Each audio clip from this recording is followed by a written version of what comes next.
Hey guys, I'm Adam86 and this is pretty much going to be my last England Qatar 2022 World Cup video for my series. Obviously, I've put off doing this video for a couple of days now, mainly because I had work right after the game, and then after work I really couldn't be bothered to put out a video on it, so I thought I'd leave it until today, because I've got today off. So, um, yeah, we'll get straight into the game. Obviously, England versus France in the quarterfinal of the World Cup, and England lose 2-1 in 90 minutes. Bit of an emotional roller coaster. Obviously, going 1-0 down midway through the first half. Really a world class goal. England done quite well closing down Mbappe in France by that point. Um, yeah, it just fizzed out to, I can't even pronounce his name, Cheremi, I think his name is. Um, a long range blast into the bottom left hand corner. So, um, yeah, so thoughts on the goal. I think obviously Pickford could have done better. I think he was going away from him, but I think he could have done better. And I think it went through Bellingham's legs as well. So there was a bit of a crowd. You know, it is what it is. It was just a top strike, and you have to hold your hands up. I held my hands up at the time. I was like, dude, like it's just one of those goals.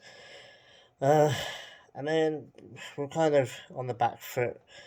Um, for the majority of that first half, obviously touching on the Saka penalty that wasn't given in the first half. I just want to say straight out off the bat that the referee, yes, did have a horrific game. The referee was terrible. I mean, I've seen some really bad refereeing in my time, especially in the Premier League, but this was just blatant and just clear and obvious, and everyone was aware of it. However, I'm not going to use that as an excuse for why we lost this game. It didn't help, obviously. If we'd gotten that penalty and if we'd scored it then, going into break 1-1, it's a completely different game in the second half. The referee played a lot into France's hands, booked England players for very, very soft tackles. Saka was getting mowed down left and right the entire game. With very little punishment. Even we'll get to the same penalty, but going to the second half, we looked bright. Most of that second half, it was all England really. Mbappe was a ghost the entire game. Didn't really do anything. I think he was the guy that fouled um, Mount in the box for the second penalty. But apart from that, Mbappe might as well have just not played. Very, very, very bad performance from him. And yes, Saka gets brought down the box for the second time, at least the second time in the game. And the referee, I don't think he wasn't gonna give that penalty either. He was forced by VAR. VAR was like, nah, that's a penalty. You have to give that one. The referee was clearly blatantly disappointed by that, but still he had to do it. So he gave the penalty. Like I said, he was not going to give that penalty. Um, and then Kane steps up because my name's Harry Kane and I've got to be the golden boy all the time. Scores the goal, which is good. It was a good penalty. Sent Luis the wrong way. You're thinking, the Spurs element, Luis knows Harry Kane quite well. I'm assuming they do a lot of, penalty practice together in Spurs. I don't know, but yeah, so it goes to 1-1. You're thinking, okay, cool. Gets to like, I don't know, the late 70th minute. You're thinking, okay, this is probably going to go to extra time. It's probably going to penalties. All the other games had gone to penalties by that point, um, except for the Morocco game. Ironically enough, they scored 1-0 and that was it. But the other two games went to penalties. So, um, and then relax of judgment. Giroud pops up and decides he wants to score a goal and scores a goal. 2-1 to France. You're thinking, great, like 80th minute. We've not made any substitutions. And the ones we were about to make are terrible, as we shouldn't have taken Saka off for starters. I mean, just I can't understand it. I don't know what the word is. Just indescribable. Like, and then he brings on Sterling, which I don't think he should have done. I think he should have brought on Rashford um, a lot sooner. I mean, he did eventually bring Rashford on, but shouldn't have been Sterling, and it shouldn't have been Mount either. I think it should have been Grealish and um, maybe Rashford or maybe Wilson, whatever. Should have been somebody that was going to be likely to score a goal, for God's sake.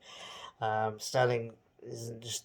He does well for England, but he's not featured much in this tournament. Obviously, he had to go home for a bit, I think, but just doesn't feature. And, I don't know, the substitution was off.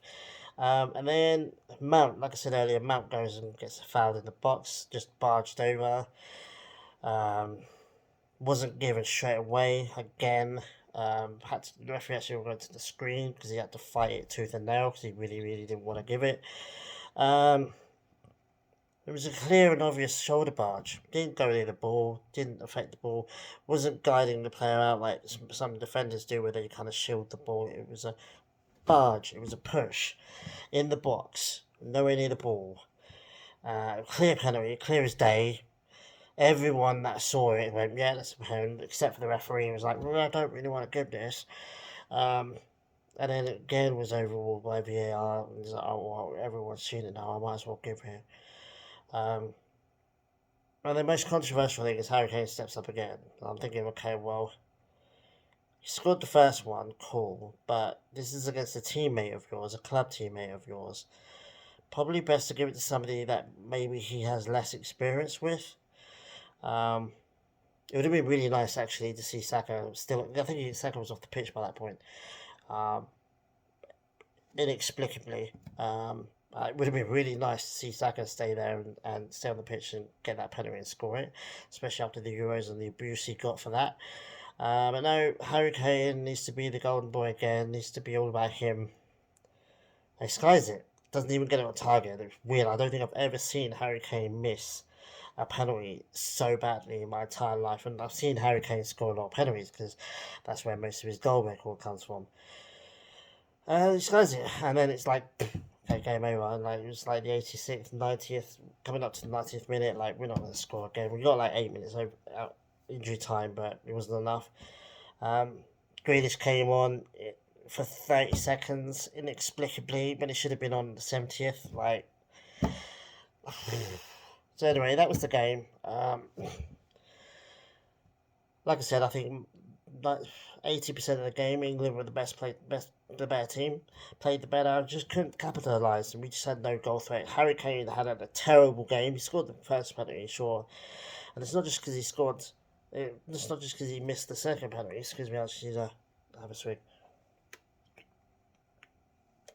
It's not just because he missed the second penalty. It was terrible game, just constantly out of position, very, very deep. And it's like, dude, we need you up front. The amount of times I'm screaming at 4 a.m., going, Harry, get up the pitch, bro.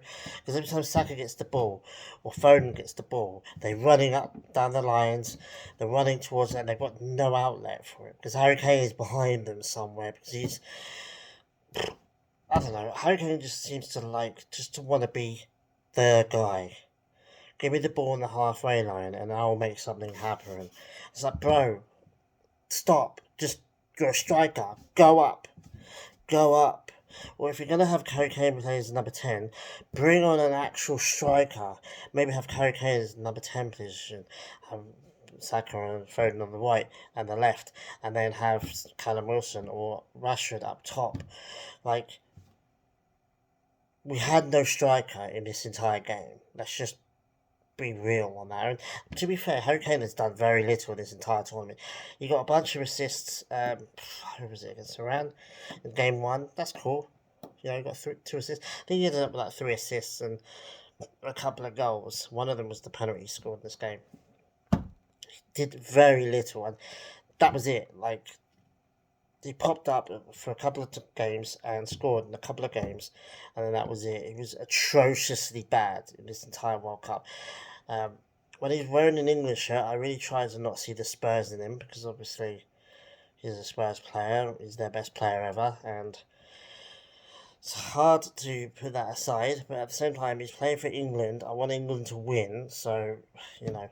But he had a terrible game. And even if I would argue he had a terrible tournament, but he had a really terrible game. really terrible game. If it wasn't for that penalty, he would have been terrible. And Mbappe had a terrible game as well. Um, he absolutely did nothing in this game. Everyone's like raving about him for 4 days before the game. And it's like, dude, didn't even do anything. You might as well have just sat on the sidelines. Um, so yeah, we crash out in the quarterfinals. Now you can start to talk about Gareth Southgate. Um, um, I think we need somebody else now. I don't like. I don't know why. I just always it always makes you cringe when people just go, no, coach needs to go, get the manager out, sack the manager, as if that's some magical fix it button that's gonna magically just fix everything. The, the ironic thing is, getting rid of Southgate and bringing in the right person would actually fix a lot of things because we've got the players. We've got the players. Some of the players I don't think will in this tournament won't feature in the next, and some youngsters that have yet to play for England probably will feature in the next. Um, for 3.5 years, 4 years is a long time. Players can come in and go by that point. Um, I've got a funny feeling. I mean, I think Southgate will leave. I don't think he'll get sacked. I think he'll quit because he's taking England now to the semis in Russia, which was decent, a really good achievement, really. Because before that, I think we'd had one other semi-final appearance since the '66. So that was like Gary Lineker's and Paul Gascoigne, I think, back in the '90s. Um, so that was a good achievement, and then we made it to the finals of the Euros as well. Lost on penalties as well. That was a good achievement, manager-wise. Qualifying for this World Cup was a bit dodgy. You could see that the overall quality had dipped down from the Euros to now.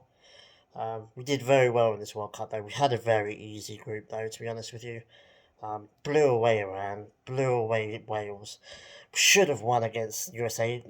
I have no idea how we lost that game.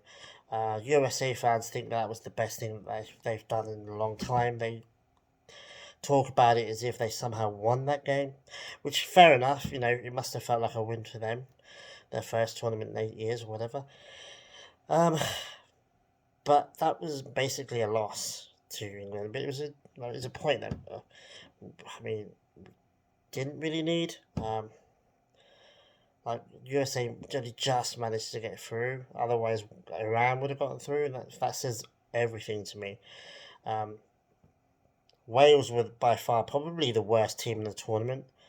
Um, Iran did surprisingly well. They got a win against Wales, which is decent. And they very nearly got a point. They only needed a point against USA to get second. And they very, very nearly got it. It was only just a Pulisic bumbling it into the goal in the second half that... was it the second half? I don't know. But he bumbled it into the goal that got them the second place. So we had a very, very easy group. To be honest with you. Senegal as well. I mean, Senegal was one of those countries where if we'd got into the semi-finals, if we'd won it, people go, well, you played Wales, which was crap. You played Iran, played USA, the first tournament in 8 years. They're not as good as they think they are. Should have won that game. And then you went and played with Senegal,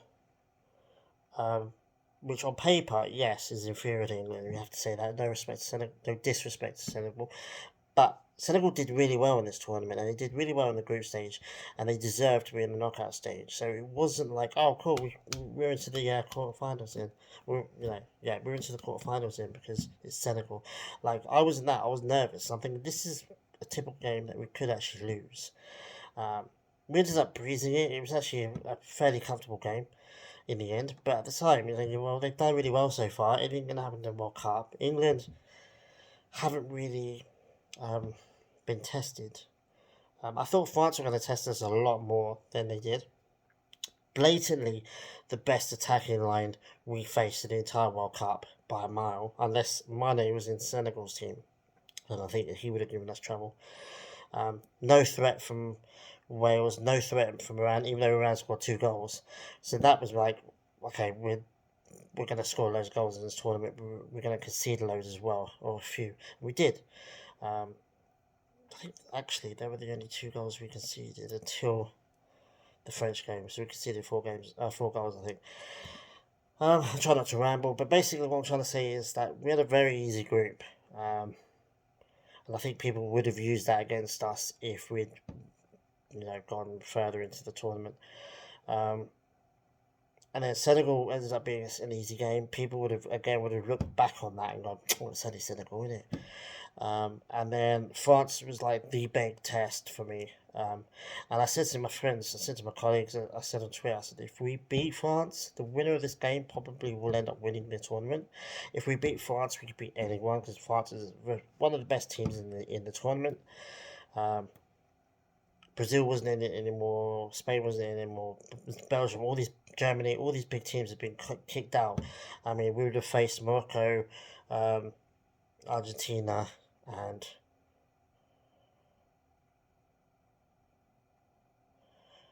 I always forget the third team. Netherlands, no.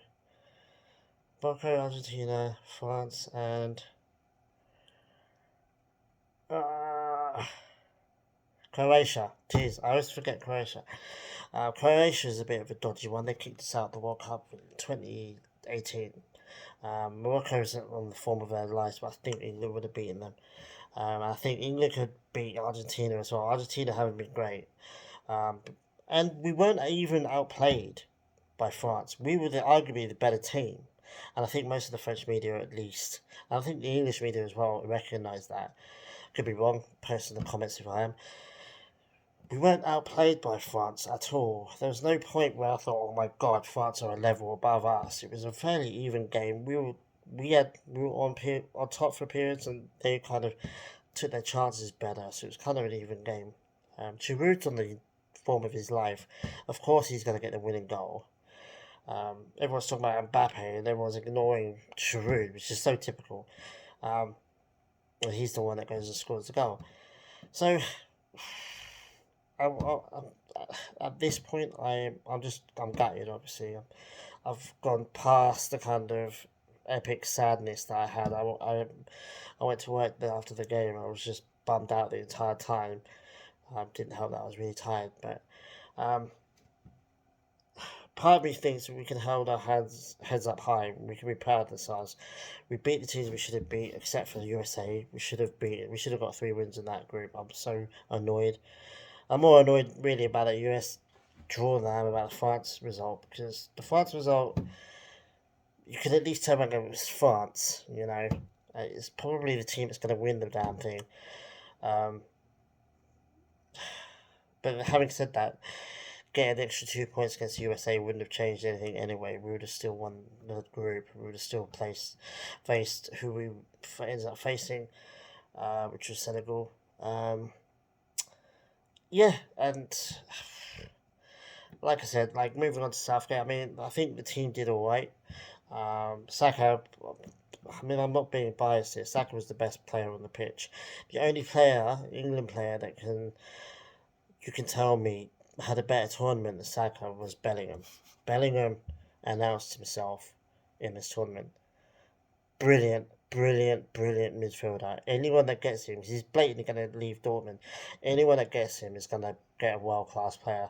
I personally think it's going to be City. Some people think it's going to be Liverpool. Some Liverpool fans think they talk about him as if he's already their player. I'd love Arsenal to get him.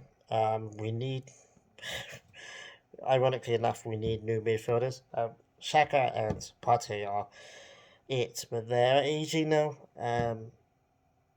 I think if we do something deep, if we do something brilliant this season, I think Xhaka might bow out then.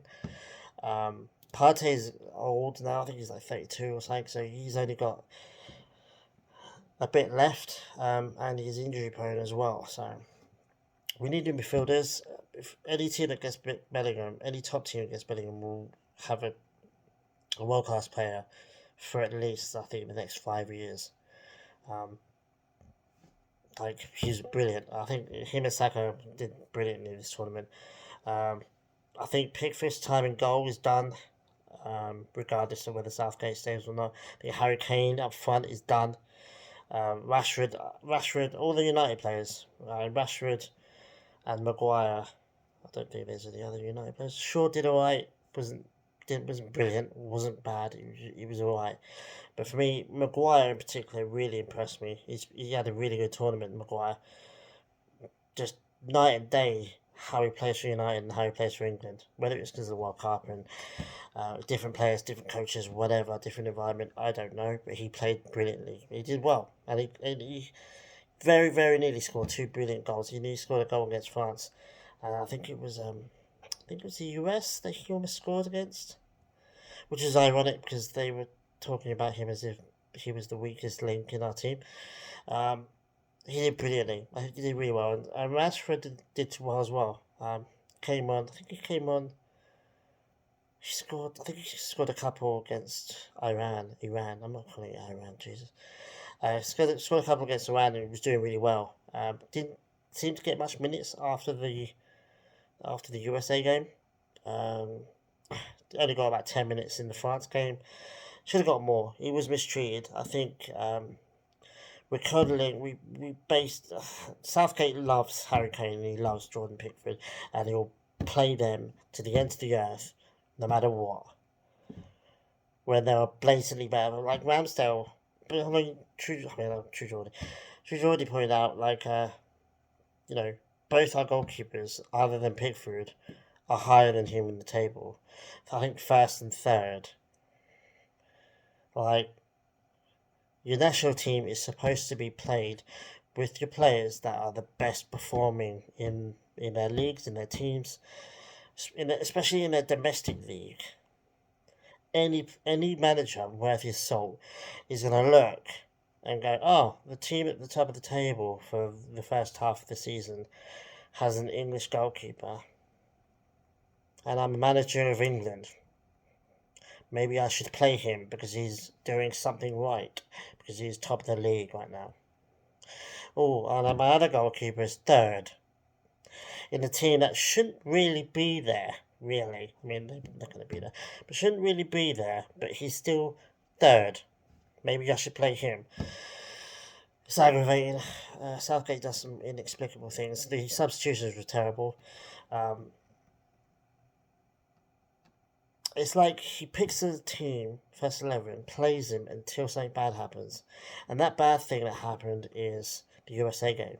So I think he played the same first 11 for the Iran game, got a 6-2 win. So, okay, I'll keep going. Played it in the USA game. We got stuck to a draw. Something clearly was off that game. So then he changed it again, started playing Foden, and we blitzed Wales. It was the easiest game in the world.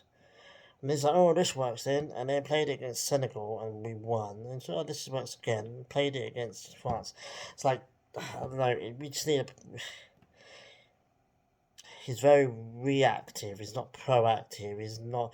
He's just like, oh, this works. We're going to stick with this then. Oh, okay. Well, let's just change this bit, and then oh yeah, it's just you need to react to the team you're playing against. So, I mean, I would like to see Southgate go. I think he's done well. I think, to be honest, I think he's done as much as he can with the players that he has. I don't think he can take us to a World Cup anymore. This was it. If we'd beaten France, we would have had Morocco beatable, Argentina beatable, despite all the Messi fucking fanatics out there. And Croatia, I would say is beatable, but there's something about Croatia that just makes them hardcore in the World Cup. But they're all arguably beatable teams for an English side as good as we are. So I think France will probably end up winning. But anyway, I think Southgate will leave. Like I said, I think Harry Kane's done. I think Pickford's done. I think Luke Shaw is done. I'm worried about the centre back positions because John Stones and Maguire did alright together. I think Maguire had a really good tournament. Stones was alright, but they're both aging now. I think they're both well into their 30s by next tournament. So next World Cup, shall I say? Midfield's super young though. They take away Harry Kane, and I think Sterling and Rashford are late 20s. we've got a couple of players coming in. I think following Balogun, USA fans think that he's one of them already. He's eligible for USA, England, and Nigeria. At the moment, he's having a brilliant season out of loan. I think if he comes back at the next season, I feel like it's going to be like Saliba, sorry, where he has the whole season, gets a whole bunch of goals, does really well, comes back, and then he's in and amongst our first team. I think next season. I think if then he's played for the most for the English side. I think he's played a couple of times for US or whatever. They're confident they're going to get him. Don't know why. I mean, he would start in their starting. He would start for their first team tomorrow if they chose him. If he chose them, granted, but it's not all about walking into the team. Marcelo Flores didn't pick Canada, even though he would probably have gone to Qatar with them. You also take into account which national team you're probably going to play with the better players, and you're probably going to go further, and that's England. Like, only USA fans, and even not even that, only a select few of USA fans think that USA is a more attractive, better option than England. I mean, I was talking to some USA fan that's on Twitter that thinks that USA had a better tournament than England, which just blew my mind because, okay, well, you know, I don't want to rant too much about USA, but I'm in a bit of a, I open the door. What did they do? They drew against Wales. Probably, I mean, I would say undoubtedly the worst team in the entire tournament. Wales were atrocious. Could be him. Got a world class victorious draw against England, which they'll no doubt celebrate to the end of the time. And then they go and barely scratch a 1-0 victory against Iran. And then they go and get spanked by the Netherlands. I think it was 3-1 in the end. Not quite sure where they get that from, to be honest with you. If I'm anybody, if I'm Balogun and I'm looking, I'm going, England here, USA there. I've played for both. They both want me. Oh yeah, let me go to USA so I can play fucking who knows what and barely scratch into the World Cup. Anyway, I'm not going to talk about USA anymore. What I can say is I think Southgate should leave, but I don't know who's going to be available. I mean, Tuchel's still available. There's a lot of coaches available on the market now. Tuchel's still available. Pochettino's still available. I say a lot of managers and I forget most of them, but there are a lot out there. Pep Guardiola might choose to go for the England team. Although he's just renewed his contract with Man City. Anyway, that's pretty much it. I'm just not going to ramble on too much. I've rambled on for half an hour already. Thanks for sticking around this long if you have. That's it for now. There is a tournament in 18 months, I think. It's the Euros. We'll have to wait and see what we do with that. We'll see what qualify for that as well, I think. So, yeah, take it easy, guys. Hope you enjoyed the series. Hope you enjoyed the World Cup. Hope you enjoy whoever is that's going to end up going to win this thing. I'm out. I'm emotionally out of it now. Like, I don't really care who wins it. I don't really want France to win it. I don't really want Argentina to win it. I think Croatia or Morocco, especially Morocco, would be a bit of a Leicester fairy tale. If they do win it, that'd be cool. But that's about it. I'm not really bothered. I'm not really asked. I'm probably not going to watch any other games now. Might watch the final only because I've got a day off on the final. Might do that just to see what it's like. But that's pretty much it, guys. So take it easy. I'll be back for some more England videos when there's relevant stuff to talk about, I guess. Probably, hopefully, it'll be England have let go of Southgate and they've brought blah blah blah in. But we'll have to wait and see. So take it easy, guys, and I'll see you guys very soon. Cheers.